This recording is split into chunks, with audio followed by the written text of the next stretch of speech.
Para kasing mali yung pagkakarinig ko eh. Pakiulit, pwede? Ang kulit mo, Naruto.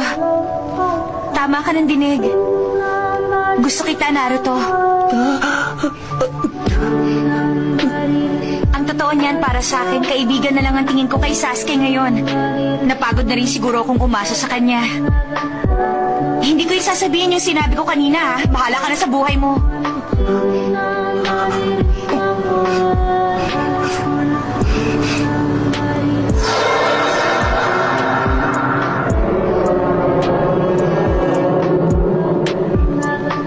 Bakit mo ba ito sinasabi? Hindi ko maintindihan. Hindi ito ang tamang oras para maglokohan tayo ng ganito. Malaki ang problema ng Konoha, Sakura. Ano ba talaga nangyayari? Totoo ang sinabi ko sa'yo. Ngayon, nagising na ako sa katotohanan, Naruto. Masasayang lang sa rebuilding ninja ang nararamdaman ko. Wala nang kwentang mahalin ko pa siya. Naisip ko na hindi na ako bata ngayon. Haharapin ko na ang katotohanan. Ipangako mo, Naruto. Kalilimutan mo na yung pangakong binitiwan mo sa akin noon. Kaya, hindi mo na kailangang habulin si Sasuke para sa pangakong yon. Ano bang kalokohan ito?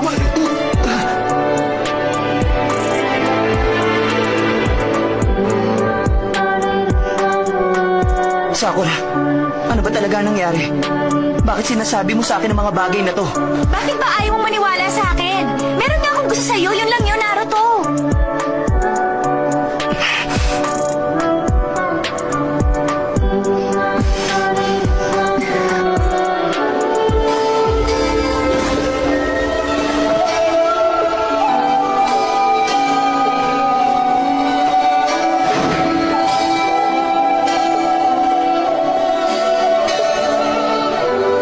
Sakura.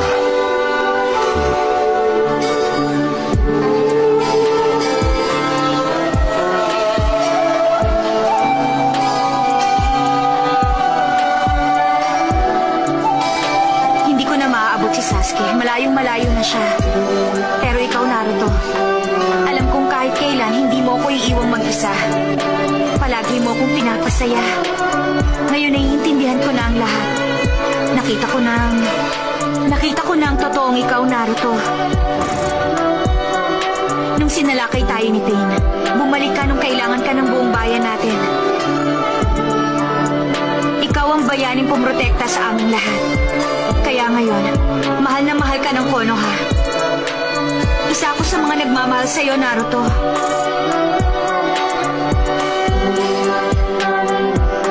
Dati makulit na bata ka lang na laging sakit ng ulo sa iba. Pero nakita ko ang mga naging pagbabago mo bilang mabuting tao. Samantalang napariwara si Sasuke. Sama lang ng loob ang ibinigay niya sa akin. Parang hindi ko nakilala kung sino siya, Naruto. Ibang-iba ka sa kanya. Alam kong kahit paano may halaga ako sa'yo. Inaalala mo talaga ako. Kaya maniwala ka sa akin, Naruto. Gustong-gusto talaga. Sakura, pwede bang itigil mo na ang lahat ng ito? Hindi na talaga ako natutuwa sa mga ginagawa mo!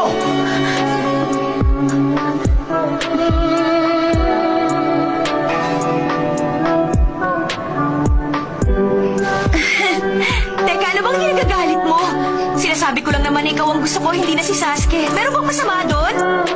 Babae pa rin ako, huwag mo ko ipahiya ng ganito. Tandaan mo to. Ayokong ayoko sa mga taong hindi totoo sa nararamdaman nila.